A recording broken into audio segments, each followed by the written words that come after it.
have one more match left of the men's Ashes 2023. The two sides head back down to London where they'll play at the Oval. The game starts tomorrow. We're recording on 26th of July, Wednesday, and the game gets underway on Thursday. England they've helped us out again, Peter. They've named their 11 the day before the match and before we've recorded. So Handy. yeah, that's another plus. We can get on board with that. We're unchanged from the draw at Old Trafford. Any surprises there, or could you see that coming? Uh, yes and no. I think that the saying goes that you don't change a winning side, and whilst we didn't win, we were winning. So I guess that kind of makes sense for that reason, keeping the same team. Um, I was mentioning to you just before we started recording again that I I feel that if it had been 2-2 going into this game, and both sides, I think both sides in this sense would have looked at the fixture very differently. Um, and I wonder if it hadn't been 2-1 and basically the draw is the best that England can get. I wonder whether Jimmy would have played. Um, and look, I know that these are professional athletes, that this sort of thing shouldn't come into their mind first, but I do wonder whether there is a tiny bit of sentiment that going into Jimmy's selection. And it sounds degrading to the greatest bowler that's ever existed in England. In England, he just is. However, he is 40, and he almost certainly will not play another Ashes match at home. Now, if he had gone out on a win at Old Trafford, he could have maybe A, retired there and then, or B, said, no, I'm done. I'm not playing any other Ashes cricket. And people would have gone, fair enough. You've done it on top. You've gone out, in the best way you can. But it didn't. It didn't happen that way. And I wonder whether this is an opportunity for Jimmy to say goodbye to Ashes cricket. And a little bit of sentiment has got the better of them, because in reality, as much as Jimmy has not bowled dreadfully, I do think that Josh Tongue probably would have been the better choice. Keep the same team and Josh Tongue in, and that is a potent lineup to take 20 wickets. Am I being harsh, do you think? Because I feel like I am. And I feel bad when I'm talking about England's greatest ever bowler, but I think I'm right.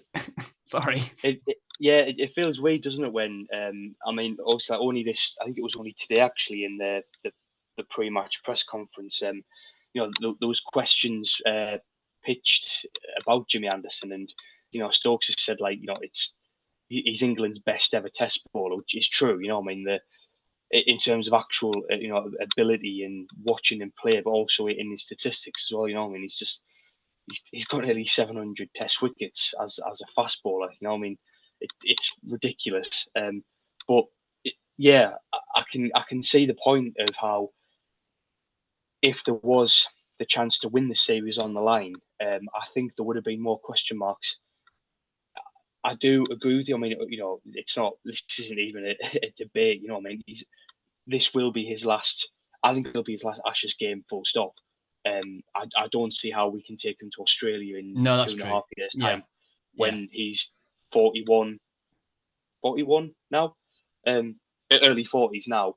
As much as I love him, he's not going to be 43, 44, you know, bombing the Well, ball in.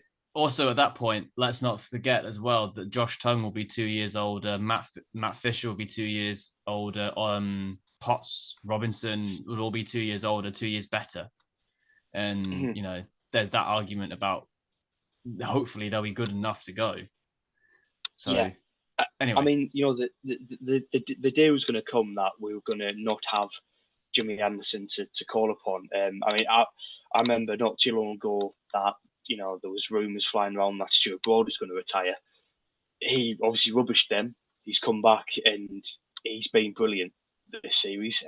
I think Jimmy, I agree. He's not bowled badly. He's been very economical in pretty much every innings. And yeah, he has only taken 3 or 4 wickets this series, and that's been frustrating for him, and obviously disappointing for us as fans. But yeah, I think I do kind of think he is in for that sentimentality with it being his last game. I'd love to see him have a final say in an Ashes match. Um, you just got to sort of see how it pans out at the over, really. But yeah, it's a shame because I feel like it's not really sunk in, to be honest, that it'll be his last Ashes game. Um, and I think it's going to be weird, and it probably won't sink in until after the game's finished that we're not going to see him bowl in the Ashes anymore. Yeah. Um, which is, it's kind of this thing like we've joked about it before, how it's like, oh, it'd be fine, just like put him in like I don't know, put him in deep freeze for the winter and bring him out again for in May when when the next team come over to tour. But it is going to happen, and that time is going to come. Jimmy said this week that he's got no plans to retire, which is great. Um, and I don't want to say this out of disrespect, but I would personally love him to stick around for next summer when we have 6 Test matches at home against, I want to say weaker teams. I'm going to say they are weaker because in comparison to Australia, to Well, I India, mean, the they are. Australia and India just fought out the World Test Championship, didn't they? So yeah, Exactly. yeah, I mean, we've got the West Indies and Sri Lanka, 3 Test matches each next summer. Um, I think he'll be involved in them. I think he's got at least one more English summer left. Obviously, it's been announced that we've got 5 Test matches in India in January. yeah. I can't see him going out there. I don't really, although it's one of these where it's kind of everyone's been saying over the years that he's kind of struggled in the likes of India and Australia, but he's kind of not got too bad of a record. But No, he I doesn't. think this, no, The issue is he's I not think his this time spinner. That's round, why. That's why he's not got amazing records. He's just yeah, got good records. exactly, Yeah. exactly. I think he'll not go to India. I don't really see the point. So I think you kind of see after he plays, um, after he plays in his last Test, I think maybe he might get he might get a couple of championship games for Lancashire at the end of this season, and you'll find I'd imagine his next cricket will be the county championship at the start of next season, and then I think he'll go in fresh for next summer. I think that's probably the best way to go about it. He arguably needs to do what Dave Warner said, as in I'm stopping in for Dave Warner. He's stopping at Sydney in January. Jimmy arguably needs to do the same thing. And I know it's his personality is almost to be like on day 5, just be like, that's it, I'm done now. And not give anyone any sort of time to prepare, you know, get all those cricket journalists up in the media center absolutely terrified and like, you got to write 1,000 words on Jimmy Anderson now, sort of thing. But that's just what Jimmy is. And I feel that um you know, the weather, and we keep going back to the weather at Old Trafford, but I do feel like the weather arguably might have changed his opinion on how much cricket he's got left and England's selection policy. I really do, and I think it's ridiculous. And I don't think this is centralized to England as well. By the way, I think it will have affected Australian players too.